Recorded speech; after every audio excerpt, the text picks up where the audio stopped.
Waters of the Southern Caribbean are heating up. At the end of August 2025, the United States sent more than 4,000 sailors and Marines right off Venezuela's coast. President Donald Trump says Venezuelan-linked cartels are poisoning America with the deadly synthetic behind the overdose crisis. In his words, "We will hunt them down at the source." For Trump, this isn't just about law enforcement. It's a military mission. On August 8th, he authorized direct military action against Latin American groups. And to turn up the pressure on Nicolás Maduro, the bounty on his head was doubled to $50 million. $50 million reward for information leading to the arrest of Nicolás Maduro. But Venezuela isn't sitting back. Maduro responded by mobilizing 4.5 million militia volunteers, deploying 15,000 troops to the Colombia border, and ordering naval patrols and drone surveillance to track every U.S. move. In Caracas, the message is simple. This is not about this is about power. So what's really going on? Some experts say yes, trafficking is real, and the U.S. wants to choke off supply lines before they even reach Central America. But others argue there's a bigger game at play.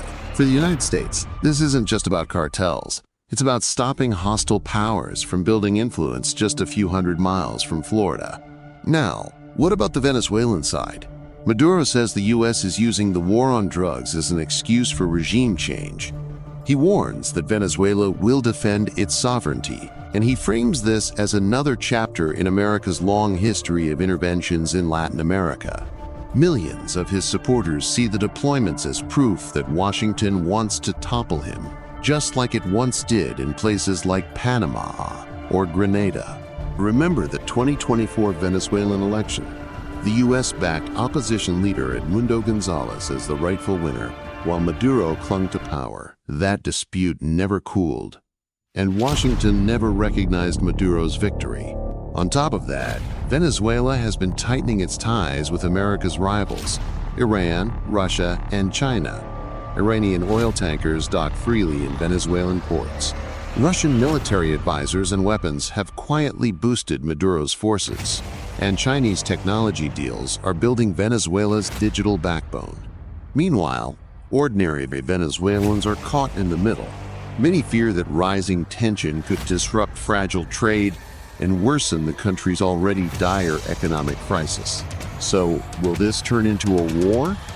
For now, U.S. officials deny any plans for a ground invasion or a direct strike in Caracas.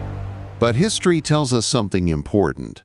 When American warships gather near Latin America, the question is no longer if there will be a showdown, but how far it will go.